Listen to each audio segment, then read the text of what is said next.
qabsoonni godhaa jirrus talagaa deebisuuti mee. Wanta akka jalamuura Oromoo tan amma booda Raashiyaa fi Ameerikaan osoo wal taatee dhufte bulchuu hin dandeessu. Nuu kadhannee yoo taate malee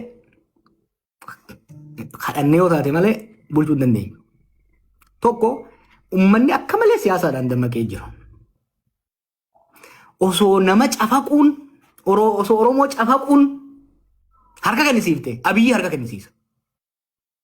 Cafaquun osoo harka kennisiifte Oromoo namni akka bara Abiyyitti cafaqee hin jiru. Ajjeesuudhaan, hidhuudhaan, saamichaan cabsuudhaaf jechuudha. Cabuu hin danda'u tokko. Lamaffaa jabaatanii hoggaa laaltan nu caalaa orma biraatiitu qoqqoodamaadha. Nuti miliyoona meeqa seenessa? Zamana tokko miliyoona hoggaa jirru gaaf tokko Oromoon kun 20 jenne gaafa kan lafuma kaanis 30 gaheetti yan gaafa kan 50 geenye. Oromoon kunis 20 30 doyeen amma meeqa 60 jechuu jiranis yaa. Uummanni dilli kuni paartii sadii qofa qaba. Nama sadii qofa maqaa dhooyitee jiraate amma. Warri lakkoo isaan nuu gadi 13 qaba. Ifii hedduu gadi hin qabina. Qabsoon Oromoodha. Siyaasni Oromoo hedduu itti ta'a. Hanga namni yaadu kanaa miti. Saboonni hedduu lakkoo isaan fraction parsantii takka teenye hin taane paartii 13 qaban. Walli hafoo sirii. Matootii Oromoodhaa yoo lakkooyite diidama hin geenyu. So Oromoon amma bakka lama jirti sirriitti hima. The haves and the have-nots.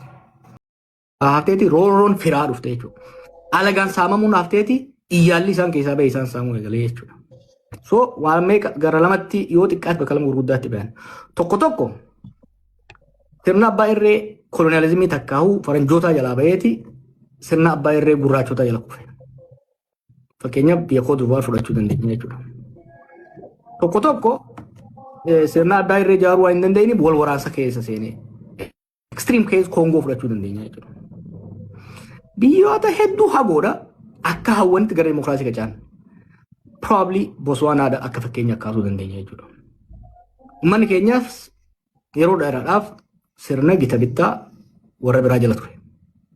Qabsoo addaa yeroo dheeraa godhe booda bara 2018 abdiin silaa gara roorroo waliigalaa maaliif uummanni tokko hoggaa qabsaa'u roorri isaan alagaa waan ta'e qofa osoo hin ta'in roorroo jibbeeti kan qabsaa'u. So nutis akka biyyoota Afrikaa biraatitti roorroo alagaa jalaa kaaneeti roorroo murna nu keessaa bahee jala seenne jechuudha. Kanaaf bakki amma itti ilaaluu qabnu karma Afrikaatiin nu mudate. Warri Afrikaas Keeniyaa fudhanne fakkeenya biyyaan yeroo waggaa 3 akkas keessa taa'e yoo fudhanne gita bittaa Biritish jala turani san booda